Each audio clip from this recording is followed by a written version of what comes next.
Good morning. Myself Navita Rajan, lecturer in English, Srait Moli, Barwala. Students, today we will discuss about reading skills, comprehension of unseen passages. First of all, we discuss what is comprehension. The word comprehension means understanding. कि सबसे पहले हमने क्या meaning करना है कि what do you mean bye comprehension, कि comprehension का क्या मीनिंग है. The word comprehension means understanding. कि कम्प्रीहेंशन का मीनिंग है कि किसी भी चीज के बारे में हम फुल्ली अंडरस्टूड हैं, फुल्ली हमें उसके बारे में पता चल रहा है. A comprehension passage therefore is a text set as a test of understanding. Comprehension passage क्या है? It is equal to your text, जो कि हमें अपने अंडरस्टैंडिंग टेस्ट को बताने के लिए हमें as a comprehension, as a passage हमने वो रखी गई है कि आपकी अंडरस्टैंडिंग पावर कितनी है. कि कम्प्रीहेंशन का मीनिंग ये है कि means to understand. How well you understand comprehension passage depend on how well you read it. कि comprehension का कि उसका मीनिंग क्या है. कि comprehension का मीनिंग हमने बताया है कि अंडरस्टैंडिंग पावर, कि हम किसी चीज को कितना अंडरस्टैंड करते हैं, कितना उसको कॉम्प्रीहेंड करते हैं. तो कॉम्प्रीहेंशन का मीनिंग कि how well you understand comprehension passage, कि जितना तुम कॉम्प्रीहेंशन पैसेज को कितना तुम अंडरस्टैंड करते हो depends on how well you read it. तो किस पे डिपेंड करता है कि उसको आप कितने अच्छे से पढ़ते हो. कि जो आपकी रीडिंग स्किल इसमें देखी जाती है कि आपकी रीडिंग स्किल कैसी है, कि आप कितना अच्छा रीड करते हो. अगर आपकी रीडिंग स्किल अच्छी है तो आप कॉम्प्रीहेंशन पैसेज को अच्छे से अंडरस्टैंड करोगे. In order to acquire good reading ability you need to form good reading habits. कि गुड रीडिंग एबिलिटी को हमने एक्वायर करने के लिए हमें किस चीज की जरूरत है? कि गुड रीडिंग हैबिट्स, कि हमें रीडिंग करने की हैबिट बनानी है. अगर हमें पूरे कम्प्रीहेंशन पैसेज को फुल्ली अंडरस्टैंड करना है तो हम सबसे पहले तो उसको अच्छे से रीड करेंगे. How well you read it. And अगर उसकी एबिलिटी को, रीडिंग एबिलिटी को आप एक्वायर करते हो तो you need to form good reading habits. तो अगर हमें अपने रीडिंग एबिलिटी को अच्छा करना है, उसको बढ़ाते जाना है, तो हमें अपने रीडिंग हैबिट्स को इंक्रीज करना होगा. हमें अपनी रीडिंग हैबिट्स को अच्छे से बनाना होगा. हाउ टू रीड वेल, कि हम कैसे रीड कर सकते हैं. कि आपको टिप्स बताएंगे. कि उसने बताया कि आप एक पैसेज को तब तक नहीं समझ पाओगे जब तक कि आप उसको अच्छे से रीड नहीं कर पाओगे. अच्छे से रीड करने के लिए क्या टिप्स आपकी? कि रीड साइलेंटली, डू नॉट मटर और हम words allowed when you read. कि रीड साइलेंटली, अगर हम किसी अनसीन पैसेज को, किसी कॉम्प्रीहेंशन को हम पढ़ रहे हैं तो हमें साइलेंटली पढ़ना है उसको. हम लाउड रीडिंग नहीं करेंगे. डू नॉट मटर और हम वर्ड्स, कि मटर होता है कि डू नॉट स्टैमर, कि हमें उसको अपने मन में नहीं बोलना है, उसको बिल्कुल साइलेंटली रीड करना है. उसकी आवाज भी किसी एक इवन सिंगल वर्ड की आवाज नहीं आनी चाहिए when you read A comprehension. Do not read one words after another. Read several words every time you set your eyes on the text. कि ये नहीं कि आप पहले एक वर्ड पढ़ोगे उसके बाद दूसरे नहीं. आपने several words at a present time, आपने पूरा set of the words आपने पढ़ना है और आपकी आईज फुल्ली टेक्स्ट के ऊपर कंसंट्रेट होनी चाहिए. It is better if you read in sense groups or grammatical units. For example, in group of words which together make one sense or meaning. कि अगर तुम किसी ग्रुप ऑफ वर्ड्स को, जो कि एक ग्रामेटिकल यूनिट होती है, जो कि फुल्ली 2-3 वर्ड्स होते हैं, उसका एक ही मीनिंग होता है, तो उन वर्ड्स को हम सेपरेटली नहीं पढ़ेंगे. उन वर्ड्स को हम कंटिन्यूअसली पढ़ेंगे, टुगेदर पढ़ेंगे, क्योंकि उन सारे वर्ड्स की एक सेंस होती है, एक मीनिंग होता है. For example, the phrase the gateway of India, although it consist of 4 words, convey only 1 meaning. से आपको एग्जाम्पल दिया गया. हमने बताया कि आपने जो grammatical unit, same grammatical units के जो वर्ड्स होते हैं उनको हमने इकट्ठा बोलना है, ना कि हमने सेपरेटली बोलना है. जैसे एग्जांपल दिया कि द गेटवे ऑफ इंडिया, तो the gateway of India is the in it four word consist but its meaning is only one meaning.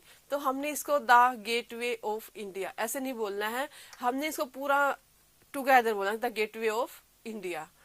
Read without the help of A Q. हमें किसी भी कोई क्लू नहीं लेना है, कोई साइन नहीं लेना है, उसके साइन के की हेल्प हमने किसी की नहीं लेनी है, कि हमने जो वर्ड्स टेक्स्ट में दिए गए हैं उनको पढ़ना है, किसी चीज की हमने हेल्प नहीं लेनी है.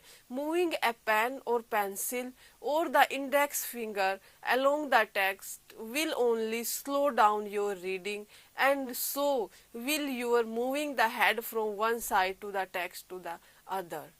ताकि जब हम किसी कॉम्प्रीहेंशन को पढ़ रहे हैं, किसी अनसीन पैसेज को पढ़ रहे हैं, तो हम या तो पेन पेंसिल या अपनी उंगली उसके ऊपर रखेंगे, क्योंकि अगर हम उंगली वहां पे रखेंगे तो हमारी कंसंट्रेशन भी वहीं रहेगी और जिधर हम हमारी उंगली पेन जाएगा उसकी साइड ही हमारा हेड भी उसी की साइड हम मूव करेंगे. तो कोई भी अनसीन पैसेज पढ़ने का बेस्ट वे है कि हम कंसंट्रेशन से उसको पढ़े, उसके ऊपर अपनी पेन पेंसिल रखें और जिस साइड हम पढ़ने जा रहे हैं हमारा हेड भी उसी साइड मूव होना चाहिए. Instead move your eyes only. आपकी आईज पूरी टेक्स्ट के ऊपर कंसंट्रेट होनी चाहिए, ये नहीं कि आपका हेड मूव कर रहा है तो आपकी आईज आपकी पूरी टेक्स्ट के ऊपर उसकी कंसंट्रेशन होनी चाहिए. Using these tips practice reading as fast as you can without missing out on understanding. कि हमने ये जो टिप्स बताई है उसकी प्रैक्टिस रीडिंग में, कि उस प्रैक्टिस के थ्रू आप उसको फास्ट रीड कर सकते हो, लेकिन हमने इस चीज का ध्यान रखना कि without missing out on understanding, कि हम पढ़ते जाएंगे लेकिन अगर हम उसको अंडरस्टैंड नहीं करेंगे तो वो हमारी रीडिंग स्किल फेलियर हो जाएगी, वो रीडिंग स्किल का कोई बेनिफिट नहीं हो पाएगा. Keep guessing the meaning of unfamiliar or difficult words from the neighboring words or the context in which they are used. Keep guessing the meaning of, कि हमने जो अनफेमिलियर वर्ड्स है, difficult words है, उसमें उसके मीनिंग को हमने gas करना है. कैसे गैस करेंगे हम उसको? फ्रॉम द नेबरिंग वर्ड्स और the context in which they are used, कि आसपास के जो वर्ड्स हैं, जो कंटेक्स्ट है, उन्हीं के साथ उसको गैस करके हम उसके मीनिंग को समझने की ट्राई करेंगे. Looking up the dictionary for the meaning of all the difficult words is useful but not always practicable. अगर हम कोई अनसीन पैसेज पढ़ रहे हैं, अगर कोई डिफिकल्ट वर्ड्स है, उसको हम कभी कभी डिक्शनरी का यूज कर सकते हैं जो कि यूजफुल है, लेकिन वो ऑलवेज प्रैक्टिकल नहीं हो पाएगी. प्रैक्टिकली हम उसको ऑलवेज नहीं कर सकते. हमें सिर्फ यही टिप्स यूज करने हैं कि जो नेबरिंग वर्ड्स है उनके थ्रू हमने उस वर्ड्स के मीनिंग का गैस करना है.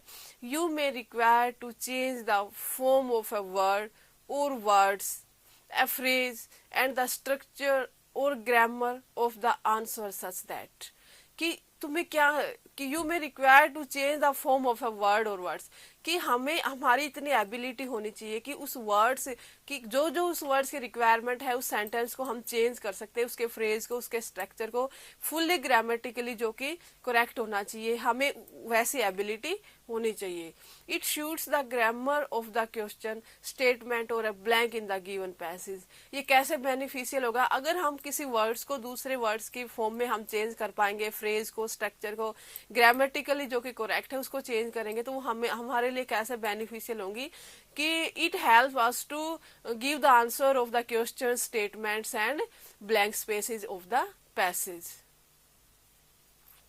How to score more in the reading section, ताकि हम रीडिंग सेक्शन में कैसे हम मोर स्कोर कर सकते हैं, हमें कैसे अपने मार्क्स अच्छे ला सकते हैं. कि it is possible to get 100% marks in the reading section. जो हमारा रीडिंग सेक्शन है वो आपका फुल्ली स्कोरिंग है. अगर हम कंसंट्रेशन से उसको करेंगे, पैसेज को फर्स्ट हम ट्वीस एंड थ्राइस उसको अच्छे से अंडरस्टैंड करेंगे, तो हमें उसमें 100% मार्क हम उसमें सिक्योर कर सकते हैं. All you need to do is read the text well. Be aware of the different types of exercises set in the section and answer only as much as is asked. अगर हमने fully marks secure करने हैं हमारे reading section में, तो हमें you need to do the read the text well, तो हमें उस टेक्स्ट को अच्छे से पढ़ने की नीड जरूरत है। Be aware of the different types of exercises, कि जितनी भी एक्सरसाइजेज हैं उनकी उनके हमें अवेयर रहना है। Set in the section and answer only as much as is asked, और ओनली उसी टाइप से हमने आंसर देना है कि जो कि पूछा गया है। अगर हमने वन वर्ड आंसर पूछा गया है तो हम उसका आंसर सिर्फ वन वर्ड में ही देंगे। अगर 2 मार्क्स का क्वेश्चन है तो उसका आंसर हम 2 लाइन्स में ही देंगे, कि जितना हमारे से क्वेश्चन पूछा जाएगा उसी वे में हम उसका आंसर देंगे। Always honour the word limit, जो अभी मैं बता रही थी कि हमें हमेशा वर्ड लिमिट्स को ध्यान में रख के आंसर देना है, कि ये नहीं कि आपका आंसर 1 मार्क्स का पूछा गया और आपने पूरी डिटेल उसमें पूरी डिटेल में आपने बता दिया तो वो रोंग हो जाएगा आपका। सेंटेंस कंप्लीशन एक्सरसाइज में रिक्वायर्स क्लोजेज और फ्रेजेस एज आंसर्स, कि सेंटेंस कंप्लीशन जो एक आपका क्वेश्चन पूछा जाता है कि कंप्लीट दी सेंटेंसेस, तो उसमें आपको क्लोज और फ्रेजेस के में आपने आंसर पुट करना है। Tables and diagrams need usually 1 words और a small phrase 2-4 words as answer. अगर टेबल्स और डायग्राम्स दिया गया है तो उसमें क्या होता है कि हमें सिर्फ 1 वर्ड्स या 2 से 4 वर्ड्स में हमने उसका आंसर देना है। The same is true with notes completion exercise, answer in 1 word और ए स्मॉल फ्रेजेस, क्योंकि कंप्लीट कई बार आता है कि कंप्लीट द सेंटेंस, उसमें हमने क्या करता है नोट्स कंप्लीशन में जो एक्सरसाइज दी गई है आपकी उसमें हमने ब्रीफली आंसर देना है। हमने 1 वर्ड से लेके 4 वर्ड्स तक हम उसका आंसर पुट कर सकते हैं। Blank in A summary of the set text will require 1 word answers only, कि फिलअप्स में अगर आपको फिलअप्स दिया गया है तो उस फिलअप्स को फिल करने के लिए भी हमने सिर्फ of the set text will require 1 word answer only, हमने सिर्फ ब्लैंक्स में 1 वर्ड आंसर ही पुट करना है। Some questions ask you to show the relationship of one part of the text with another. For example, what does it in the lines number so and so refer to?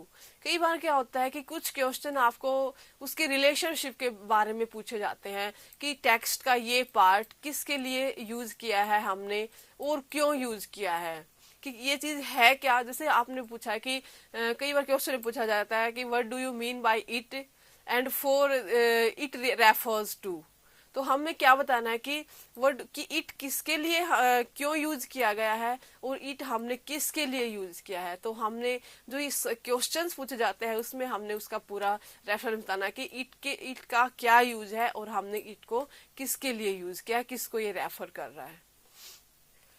इनफ्रेंशियल questions, तो अगर आपसे पूछा जाए कि इनफ्रेंशियल questions में आप कैसे explain करोगे, कि some other questions have to be answer by inferring और drawing conclusion on the basis of the reading.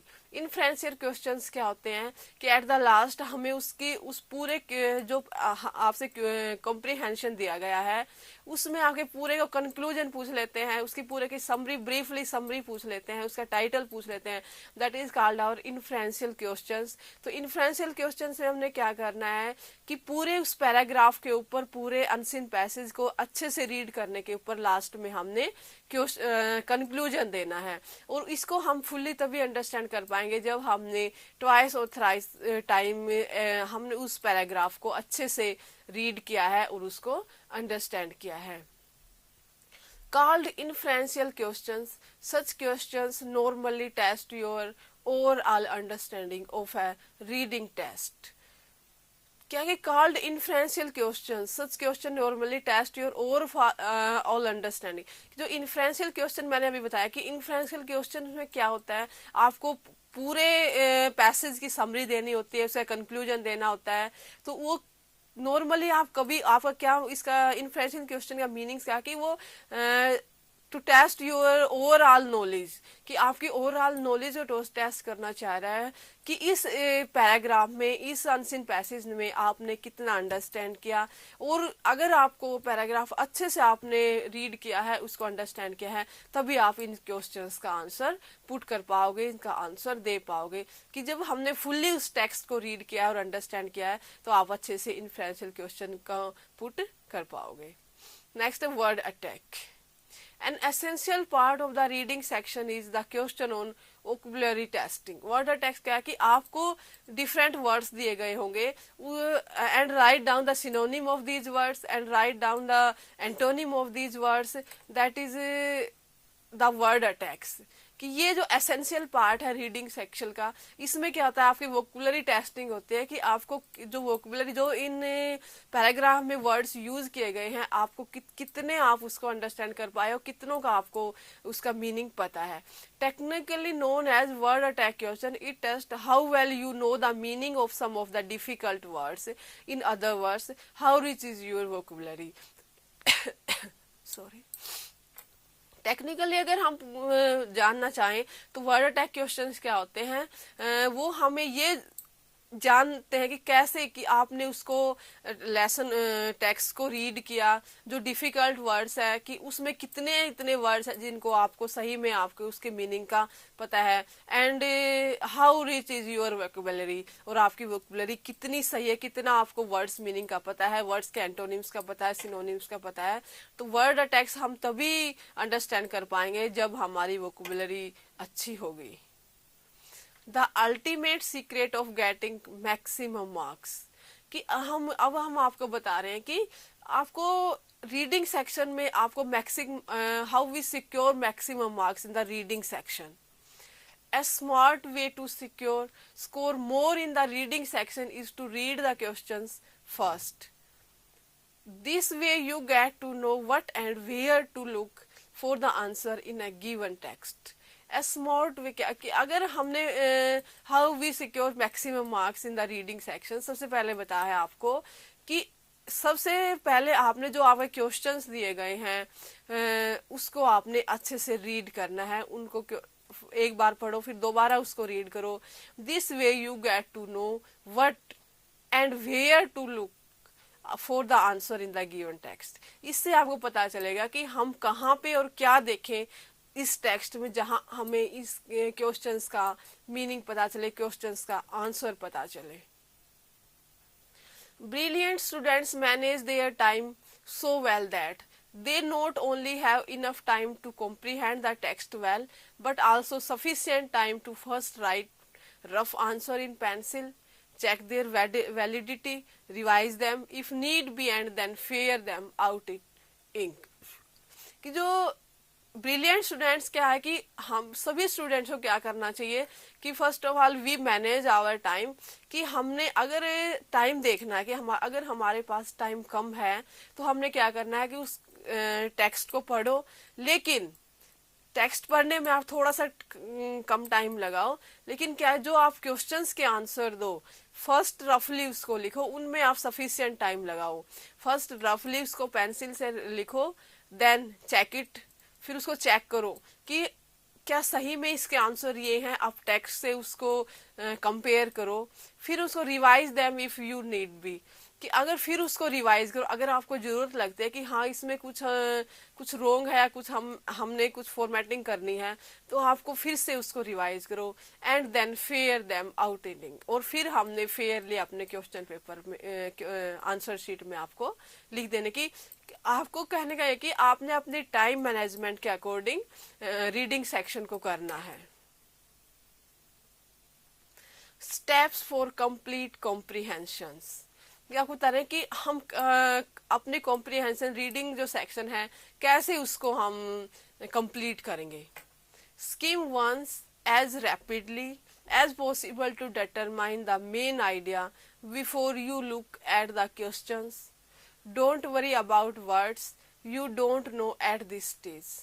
Skim once as rapidly, तरह कि हमने अपने रीडिंग सेक्शन को कैसे कंप्लीट करना कि सबसे पहले जो हमारा कॉम्प्रिहेंशन है, हमारा अनसीन पैसेज है, उसको हमने रैपिडली स्किम करना, रैपिडली उसको रीड करना है, and possible to determine the main idea. और अकेला रीड नहीं करना है, हमें उसको जो मेन आइडिया उसमें यूज किया गया है उसको भी अंडरस्टैंड करने की कोशिश करनी है। Before you look at the questions को करने से पहले सबसे पहले रैपिडली हम उस कॉम्प्रिहेंशन को दोबारा डिटरमाइन करेंगे, उसके मेन आइडिया के बारे में पता करेंगे। Don't worry about words you don't know at this stage, कि अगर उस टाइम पे आपको पता नहीं चल पा रहा है कि कई वर्ड ऐसे होते हैं कि हमें उसके मीनिंग का पता नहीं चल पाता, कि don't worry don't know at this stage. कई बार होता है कि जब हम शुरू में क्वेश्चन कॉम्प्रिहेंशन को रीड कर रहे हैं तो कई डिफिकल्ट वर्ड्स होते हैं जिसके क्वेश्चंस का हमें, जिसके मीनिंग्स का हमें पता नहीं चल पाता है। लेकिन बाद में हम क्या आता है, जो नेबरिंग वर्ड्स हैं उससे थोड़ा बहुत हम गैस कर लेते हैं कि इसका क्या मीनिंग होगा। Underline the words that you don't understand the facilitate a complete understanding of the passage. This will enable you to solve the vocabulary questions quicker. क्या होता है कि underline the words that you do not understand, कि कई ऐसे words है passage में जो आप उसको नहीं समझ पा रहे हो, तो उसको अंडरलाइन करो to facilitate complete understanding of the passage. किस लिए उसको हमने, कि आगे जब हम क्वेश्चन सोल्व करेंगे तो वो हमें वोकेबुलरी क्वेश्चन को क्विक करने में हमें हमारी हेल्प करेगा। कि फर्स्ट ऑफ ऑल हमने बताया कि skim rapidly and don't bother if you don't know the answer of the any words and meaning of the any words, then underline that words you do not understand to facilitate complete understanding of the passage.